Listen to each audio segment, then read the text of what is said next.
নমস্কার বন্ধুরা, তোমরা সবাই কেমন আছো?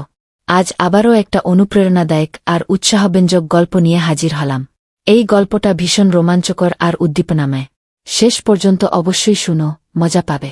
আমি আমার আলমারি থেকে একটা শক্তি বাড়ানোর ট্যাবলেট বের করলাম, যেটা মাঝে মধ্যে অভিষেক খেত। তারপর রান্নাঘরে গিয়ে হলুদ আর বাদাম মেশানো দুধ গরম করলাম। তাতে একটা ট্যাবলেট মিশিয়ে দিলাম, যাতে অভিষেকের একটু শক্তি বাড়ে। এসব করতে করতে রাত বেশ গভীর হয়ে গেল। তাড়াতাড়ি দুধের গ্লাসটা হাতে নিয়ে অভিষেকের ঘরে গেলাম। অভিষেক বড় মনোযোগ দিয়ে আমার জন্য অপেক্ষা করছিল। আমি ঘরে ঢুকতেই অভিষেক উঠে দাঁড়াল আর আমার দিকে তাকাতে লাগল। যখন ও কিছু বল না, আমি জিজ্ঞেস করলাম, এভাবে কি দেখছ? বলো, আমাকে কেমন লাগছে? অভিষেক একটু ইতস্তত করে বলল, মাসি, মন তো চাইছে এখনই তোমাকে গিলে ফেলি। আমি হেসে উঠে ওকে দুধের গ্লাসটা ধরিয়ে দিয়ে বললাম, আমাকে খাওয়ার কোনো দরকার নেই, তুমি শুধু এটা খেয়ে নাও। অভিষেক তাড়াতাড়ি গ্লাসটা নিয়ে এক নিঃশ্বাসে দুধটা খেয়ে ফেল। দুধ খাওয়ার পর আমি বললাম, বন্ধুরা চলো, এবার গল্পটা শুরু থেকে শোনাই। আমার নাম দীপিকা। আমার বয়স ৩০ বছর, কিন্তু আমার মন সবসময় তরুণ থাকে। আমার উচ্চতা প্রায় ৫ ফুট ৬ ইঞ্চি। শাড়ি পরলে যেন সবকিছু থমকে যায়। আমার ফর্সা রঙে যখন সূর্যের আলো পড়ে, তখন মনে হয় যেন আমি চাঁদনি রাতে হেঁটে বেড়াচ্ছি। এবার আমার ভাগ্নের কথা বলি। ওর বয়স ১৯ বছর। ওর মাসুম ভাব আর উৎসাহ আমার মনে একটা ঝড় তুলেছে। ও যখন আমার দিকে তাকায়, ওর চোখে একটা আলাদা ঝিলিক থাকে, যেন কোনো সুন্দর স্বপ্ন দেখছে। মাঝে মধ্যে ও বলে, মাসি, তুমি আজ সত্যিই খুব সুন্দর লাগছ। এজন্য আমার স্বামী মাঝে মধ্যে দিনের বেলাতেই আমার পুজো করে ফেলেন। আমরা শহরে থাকি, কারণ আমার স্বামীর সরকারি চাকরি। আমার একটা ৭ বছরের মেয়েও আছে, তাই দুধের থলিগুলোও বেশ বড়। আমি আমার স্বামীর আশীর্বাদ মনে করে প্রতিদিন নিতাম। আমাদের বিয়ে হয়েছে ১০ বছর, কিন্তু আমার স্বামী এখনও আমাকে খুব ভালোবাসেন। তবে সাধারণত ওর রং কালোই, কিন্তু আমি খুব পরিষ্কার পরিচ্ছন্ন থাকি। মাঝে মধ্যে একটু মেকআপও করে নিই। গত মাসে এমন কিছু ঘটল, যার কথা আমরা কল্পনাও করিনি। সন্ধ্যায় আমার স্বামী সাহিল বাড়ি ফিরছিলেন। তিনি এক বন্ধুর জন্মদিনের পার্টিতে গিয়েছিলেন। বন্ধুরা তাকে একটু বেশি খাইয়ে দিয়েছিল। বাইকে করে ফেরার সময়ে তার অ্যাক্সিডেন্ট হয়ে গেল। এই দুর্ঘটনায় তার একটা পায়ে ফ্র্যাকচার হল। ডাক্তার বললেন, সেরে উঠতে কমপক্ষে ৬ থেকে ৯ মাস লাগবে। এটা শুনে আমার মন ভেঙে গেল। সাহিলের ব্যথা শারীরিক হলেও আমার মনে গভীর চিন্তার ঢেউ উঠল। হাসপাতালে তাকে দেখে তার চোখে ব্যথার ছায়া দেখলাম। আমি তৎক্ষণাৎ তার কাছে গিয়ে তার হাত ধরলাম। এই কারণে আমার দিদি আর আমার ভাগ্নে অভিষেক তাকে সামলাতে এল। আমার জামাইবাবু আর দিদি ফিরে গেলেন, কিন্তু অভিষেক সাহিলকে এখানে থাকতে বলল, কারণ তিনি ঠিকমতো দাঁড়াতেও পারছিলেন না। আমাকেই বাজার থেকে জিনিস আনতে আর বাইরের কাজ করতে হচ্ছিল। তাই আমি আমার বোনকে বলে অভিষেককে কিছুদিন থাকতে বললাম। অভিষেক রাজি হয়ে খুব খুশি হল। অভিষেক আমার কান পর্যন্ত উঁচু, শরীর মোটামুটি, রঙও সাধারণ। খুব বেশি বদমাশ টাইপের ছেলে মনে হয় না। আমিও খুশি ছিলাম, কারণ কেউ এসেছে যে আমার সাহায্য করবে। আজ অভিষেক আমার সামনে একটু লজ্জা পাচ্ছিল, কারণ বিয়ের পর এই প্রথম আমার সঙ্গে দেখা। রাতে যখন আমি সাহিলকে খাওয়াচ্ছিলাম, অভিষেক আমাদের পাশে বসেছিল। তারপর ও নিজের ঘরে গিয়ে সমঝমতো ঘুমিয়ে পড়ল। সাহিলের মুখে একটু স্বস্তি ছিল, তবে তিনি তখনও ব্যথায় ছিলেন। তখন আমার ভেতরের আবেগ বেরিয়ে পড়ল। আমি সাহিলের পাশে বসে বললাম, সেই কি দিন ছিল, তুমি রোজ ভূত মারতে। সাহিল এটা শুনে মুচকি হাসলেন। বললেন, কি হয়েছে আমার রানী? আজ তো তুমি পুরো মেজাজে লাগছ। আমি বললাম, না, তোমার কাছে তো মজা, আর এদিকে আমার অবস্থা খারাপ। সত্যি বলতে, এই অবস্থায় আমি পুরো ভেঙে পড়েছি। আমার স্বামী বললেন, আমি তোমার কষ্ট বুঝি দীপিকা। আমারও খুব ইচ্ছে করে, কিন্তু কি করব, আমি তো ঠিকমতো দাঁড়াতেও পারছি না। আরেকটু দিন কাটাও, তারপর দেখো আমি এই ভূতের কি অবস্থা করি। আমি বললাম, একটু দিন নেয়, পুরো ৬ মাস বাকি আছে প্লাস্টার খোলার জন্য। আর মাত্র ১ মাসেই আমার এই অবস্থা। জানি না সামনের দিনগুলো কিভাবে কাটবে। আমার স্বামী আমার মন ভালো করতে বললেন, চলো, ওটা না হোক, অন্তত দুধ তো পান করাও। ডাক্তারও বলেছে। আমি হেসে বললাম, তোমার নসিবে সেটাও নেই, কারণ তোমার মেয়ে রানী সব খেয়ে ফেলেছে। আমরা দুজনেই জোরে হেসে উঠলাম। আমার স্বামী আমাকে খুশি রাখার পুরো চেষ্টা করতেন, কিন্তু আমি কি করব, সব বৃথা। কিছুক্ষণ পর সাহিল ঘুমিয়ে পড়লেন, কারণ তার ওষুধে ঘুমের ট্যাবলেট ছিল। কিন্তু আমার কি আর ঘুম আসছে? তাই উঠে অভিষেকের কাছে গেলাম, দেখতে ও ঘুমিয়েছে কিনা। কিন্তু অভিষেক তখনও জেগে মোবাইল দেখছিল। আমি ওর ঘরে গিয়ে বললাম, কি হলো অভিষেক? রাত ১২টা বাজে, তুমি এখনো ঘুমাওনি? মনে হচ্ছে তোমার মন বসছে না। অভিষেক উঠে বসল আর বল, না মাসি, এমন কিছু না। শুধু ফোন দেখতে দেখতে দেরি হয়ে গেল। তারপর ও জিজ্ঞেস করল, মাসি তুমিও তো ঘুমাওনি? আমি বললাম, আমার তো আজকাল ঘুমিয়ে আসে না। অভিষেক জিজ্ঞেস করল, কেন, কি হয়েছে?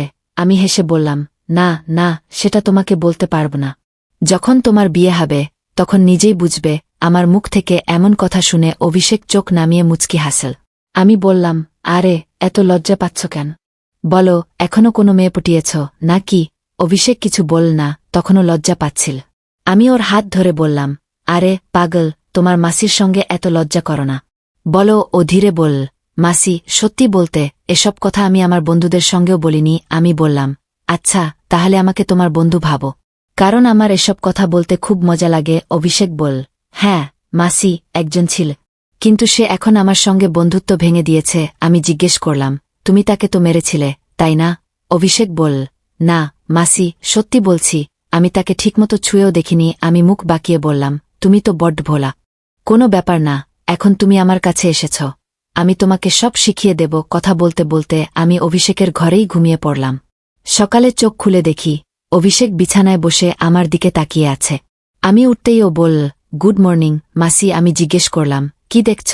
ও বলল, মাসি তুমি সত্যিই খুব সুন্দর। আমি মুচকি হেসে বললাম, আচ্ছা এখন সকাল সকাল সৌন্দর্যের দৃশ্য দেখছ, আর রাতে তো বড্ড লজ্জা পাচ্ছিলে। অভিষেক হেসে জিজ্ঞেস করল, মাসি বুড়া না মানলে একটা কথা জিজ্ঞেস করতে পারি? আমি বললাম, আরে পাগল, আমি কেন বুড়া মানব? বলো, কি জিজ্ঞেস করবে? অভিষেক বল, মাসি সত্যি বলো, তুমি যে 3.5 কেজি ওজন নিয়ে ঘুরছ সেটা কি ভারী লাগে না? ওর কথা শুনে আমার হাসি পড়ে গেল। এরপর অভিষেক আমার সঙ্গে অনেক খোলামেলা হয়ে গেল, আর তেমন লজ্জা করত না। এতে আমিও খুব খুশি ছিলাম, কারণ এখন আমার সমাজও ভালো কাটছিল। অভিষেক এসেছে 10 দিন হয়ে গেল। ও আমার সঙ্গে বেশ মিশে গেছে। বাইরের সব কাজ করে দেয়, বাজার থেকে জিনিস এনে দেয়, এমনকি তার চাচাকেও ঘুরিয়ে আনে। আমার তো খুব যত্ন করতে লাগল।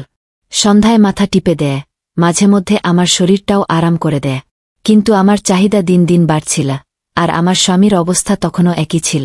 এখন সবকিছু আমার সহের বাইরে চলে গেছে।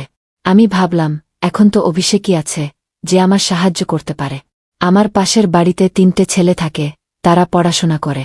তারাও আমাকে দেখত যখন আমি ছাদে চুল শুকোতে বা কাপড় শুকোতে যেতাম। প্রথমে ভেবেছিলাম তাদের মধ্যে একজনকে ধরি, যাতে কিছুদিন কাজ চলে। কিন্তু পরে ভাবলাম, আমি তো এই বাড়ির সম্মান, কে জানে এরা কালকে আমাকে বা আমার স্বামীকে বদনাম করবে। তাই তাদের পাত্তা দিলাম না। কিন্তু অভিষেক তো বাড়ির ছেলে, তাই ঠিক করলাম ওই আমার সাহায্য করবে। আজ আমি পাক্কা প্ল্যান করে ফেললাম, আজ অভিষেকের কাছ থেকে সাহায্য নেবি। তারপর রান্নাঘরে খাবার তৈরি করতে গেলাম। অভিষেক স্নান করে ফ্রেশ হয়ে রান্নাঘরে এল। আমি দুধ তোলার বাহানা করলাম। রান্নাঘরে লোটায় দুধ তুলছিলাম। আমার মেয়ে তখন নানির বাড়ি গেছে, কারণ বাড়িতে তাকে সামলানোর কেউ ছিল না, তাই বাকি দুধ তুলতে হচ্ছিল। বাড়িতে আমার স্বামী আর অভিষেক ছাড়া কেউ ছিল না, তাই আমার ভয়ও ছিল না। অভিষেক ঘরে ঢুকতেই আমাকে দেখে একদম ঘাবড়ে গেল। বলল, সরি মাসি, মাফ করো, আমি দেখিনি আর বাইরে চলে যাচ্ছিল। আমি তাকে থামিয়ে বললাম, আরে অভিষেক, কি হলো? কোনো ব্যাপার না, ভেতরে আজ। অভিষেক বলল, মাসি এভাবে আমি ভেতরে কিভাবে আসব? আমি বললাম, এভাবে ওভাবে করিস না, তাড়াতাড়ি এসে আমার সাহায্য কর। অভিষেকের মনেও ইচ্ছে ছিল, কিন্তু আমি ওর মাসি বলে একটু অস্বস্তি বোধ করছিল। আমি বললাম, আরে এত লজ্জা করছিস কেন? তাড়াতাড়ি এসে সাহায্য কর। ধীরে ধীরে অভিষেক রান্নাঘরে এল আর আমার কাছে দাঁড়াল। আমার দিকে তাকিয়েই রিল। আমি বললাম, এভাবে কি ঘুরছিস? আজ পর্যন্ত দেখিসনি। অভিষেক বল, মা কসম মাসি, আমি তোমাকে বলতে পারবো না আমার কেমন লাগছে। খুব ভালো লাগছে মাসি। আমি বললাম, তারিফ করা ছাড়, এখানে আমার সাহায্য কর। অভিষেক বল, মাসি আমি জানি না কিভাবে করতে হয়। আমি বললাম, আরে বোকা, এতে কিছু করার নেই, এই নে ধর, আর আস্তে আস্তে তুল। কিছুক্ষণ পর অভিষেকের হাতে গতি বাড়তে লাগল। আমি ভাবলাম, এবার আমার ঝুঁকে ঠিকমতো কাজ করার সময়। কিন্তু ঝুঁকতেই দেখলাম অভিষেকের কাজ তো আগেই শেষ। ওকে দেখে আমার মন খুব খারাপ হল, তবু হাসি পড়ে গেল। আমি রেগে অভিষেককে মারতে মারতে বললাম, এটা কি করলি পাগল? শুরু হওয়ার আগেই শেষ করে দিলি। এরপর অভিষেক যখন স্বাভাবিক হল, তাড়াহুড়ো করে বল, সরি মাসি, সরি, আমি এর আগে এমন কাজ করিনি, তাই এমন হয়ে গেল। আমি এখন গিয়ে পরিষ্কার করে আসছি। আমার কোনো কথা না শুনে ও রান্নাঘর থেকে চলে গেল। আমিও তাকে বেশি আটকানোর চেষ্টা করলাম না, কারণ বুঝলাম এটা ওর জন্য এত সহজ নয়। এই ঘটনায় খাবার তৈরিও দেরি হয়ে গেল। তাই তাড়াতাড়ি খাবার তৈরি করে সাহিলের ঘরে দিতে গেলাম। সাহিল বসে বসে খাবারের অপেক্ষা করছিলেন। সাহিল খুব সরল আর সাধারণ মানুষ। তিনি আমার খুব চিন্তা করেন। আমাকে দেখে বললেন, এত তাড়াহুড়ো করিস কেন দীপিকা, আস্তে আস্তে কাজ কর। দেখ তুই নিজের কি অবস্থা করেছিস। আমি তাকে ঠাট্টা করে বললাম, এটা তো কিছুই না। তুমি যখন কাজ করো তখন আমার এর চেয়েও খারাপ অবস্থা হয়। তখন তো আমি তোমাকে থামতে বলি, কিন্তু তুমি না বলে কাজের গতি দ্বিগুণ করে দাও। আমার কথা শুনে সাহিল হাসলেন। বললেন, তুইও না দীপিকা, কোথাকার কথা কোথায় নিয়ে যাস। এরপর সাহিল খাবার খেলেন, আমি তাকে ওষুধও দিলাম। ওষুধ খেয়ে তিনি ঘুমিয়ে পড়লেন। আমিও খুব ক্লান্ত ছিলাম, তাই গিয়ে স্নান করে ফ্রেশ হলাম। তারপর অভিষেকের ঘরে দেখতে গেলাম। ও তখন ঘুমিয়ে পড়েছে। আমিও এসে বিশ্রাম করতে লাগলাম। সন্ধ্যায় অভিষেককে চা দিতে গেলাম। ও বসে ফোন চালাচ্ছিল। আমাকে দেখে ওর মুখে হাসি ফুটল। আমিও হেসে বললাম, কি ব্যাপার অভিষেক, আজ তুই একদম ঢিলেঢালা লাগছে। অভিষেক বল, মাসি, আমি তো প্রথমবার এমন অভিজ্ঞতা নিলাম। প্লিজ বুড়া মানো না। আমি সত্যি বলছি, আমি ঠিকমতো কাজ করতে পারিনি। আমি তাকে থামিয়ে বললাম, আরে বোকা, আমি কখন বুড়া মানলাম। সত্যি বলতে আমারও ভালো লাগছিল। এরপর আমি অভিষেককে চা দিলাম আর তার সঙ্গে বসে খেতে লাগলাম। আমরা গল্প করতে শুরু করলাম। আজ অভিষেকের মুখ থেকে আমার জন্য শুধু ফুল ঝরছিল। ও শুধু আমার তারিফ করছিল। মাসি, তুমি খুব ভালো। আমি তো ভাবছি সারা জীবন তোমার বাড়িতেই থাকব। এই কয়েকটা দিনে আমার স্বর্গে থাকার মতো লাগছে। আর তোমার সৌন্দর্যের তো কথাই নেই। আমি হেসে বললাম, আজ তো তোর মুখ থেকে শুধু তারিফই বেরোচ্ছে। অভিষেক আমার হাত ধরে বল, তুমি ঠিক বলছ মাসি। এখন তোমাকেও আমার কাজে সাহায্য করতে হবে। এবার তোমাকে আমার কথা মানতেই হবে। প্লিজ মাসি, না করো না। শুধু একবারের জন্য আমার কাজের মানুষ হয়ে যাও। এরপর তুমি যা বলবে আমি তাই করব। অভিষেক যখন এসব বলছিল ওর মুখ লাল টমেটোর মতো হয়ে গিয়েছিল। আমার হাসি ফুটে পড়ল। আমি ওর মাথায় হাত বুলিয়ে বললাম, আরে পাগল, এত সিরিয়াস হচ্ছিস কেন। বল, আমি কি তোকে কখনো কিছুতে না করেছি। আর তাছাড়া তোর চাচা তো এখন আমার কাজে সাহায্য করতে পারছেন না। তুই এত লজ্জা করিস না। এত লজ্জা করলে কিভাবে চলবে। এখন থেকে আমাকে তোর মাসি না, কাজের মানুষ ভাব। অভিষেক বল, মাসি, আরেকটা কথা, আমার তো কাজ করতে গেলেই বেরিয়ে যায়।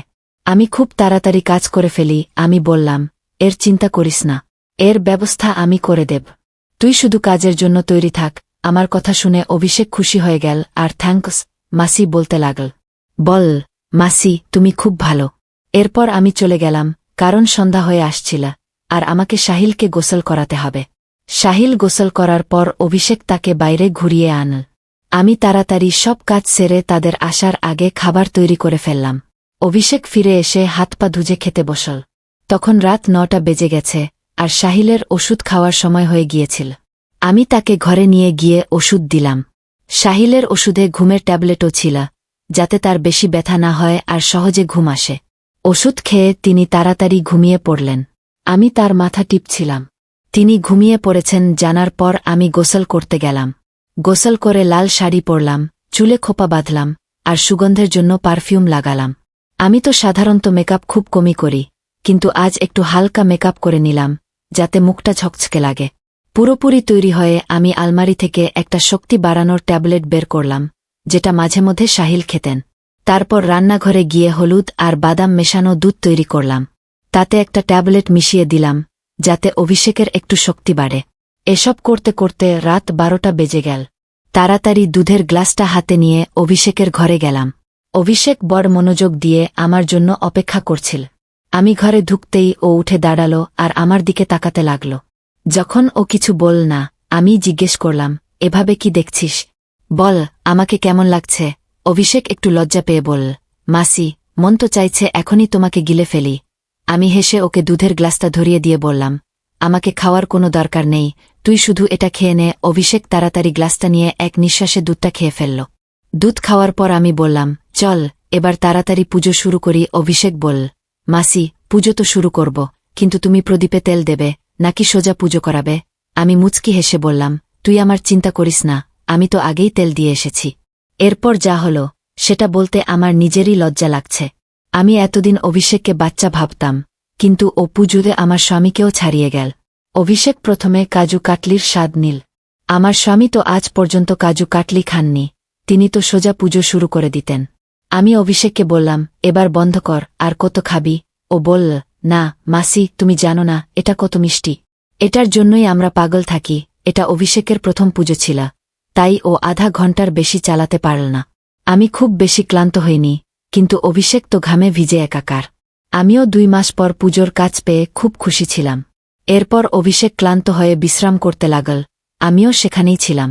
আমি ওকে জিজ্ঞেস করলাম, কেমন লাগলো প্রথমবার পুজো করে? অভিষেক বলল, মাসি, সত্যি বলছি, মনে হলো যেন জীবনের সব সুখ একসঙ্গে পেয়ে গেলাম। বা বলতে পারি, তুমি পৃথিবীর সেরা মাসি। এরপর আমরা গল্প করতে করতে ঘুমিয়ে পড়লাম। সকালে উঠে আমি পুরো ফ্রেশ বোধ করলাম। উঠে চা আর নাস্তা তৈরি করে সাহিলকে দিয়ে এলাম। তারপর অভিষেককে চা দিতে ওর ঘরে গেলাম। ও তখন উঠে গিয়েছিল। চা নিয়ে ও আমাকে জিজ্ঞেস করল, মাসি, আমার একটু ভয় করছে। আমরা কি কোনো ভুল পুজো করে ফেলিনি? আমার মনে হল হয়তো অভিষেকের পস্তাচ্ছিল।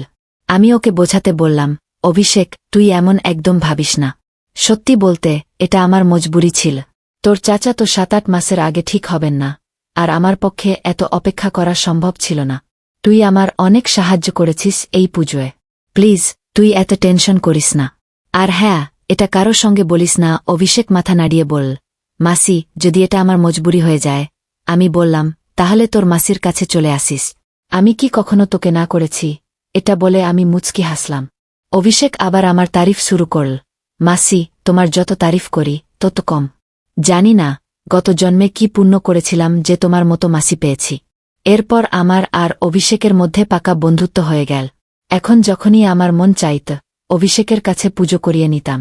এর মাঝে অভিষেকের বাবা ফোন করে বলেছিলেন ও যেন বাড়ি ফিরে যায়, কিন্তু অভিষেক না করে দিল। এদিকে আমার স্বামী সাহিলও এখন হাঁটাচলা করতে শুরু করেছেন। আমরা বাজারেও ঘুরতে যেতাম। অভিষেক এখন আমার দিকে আরও বেশি যত্ন নিতে লাগল। সন্ধ্যায় যখন আমি মেয়েকে ঘুম পাড়িয়ে অভিষেকের কাছে যেতাম, ও আমার পা টিপে দিত, কোমরে মালিশ করত, মাথাও টিপে দিত। আমি অভিষেককে বলতাম, আমার জন্য এত কাজ করার দরকার নেই, কিন্তু ও শুনত না।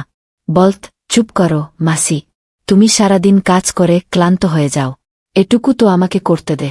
বন্ধুরা, হয়তো আমাকে তোমরা একদম পছন্দ করবে না, কারণ আমি একটা সম্পর্ক নষ্ট করেছি। কিন্তু সত্যি বলতে আমি এটা চাইনি। আবেগের বশে সব হয়ে গেছে।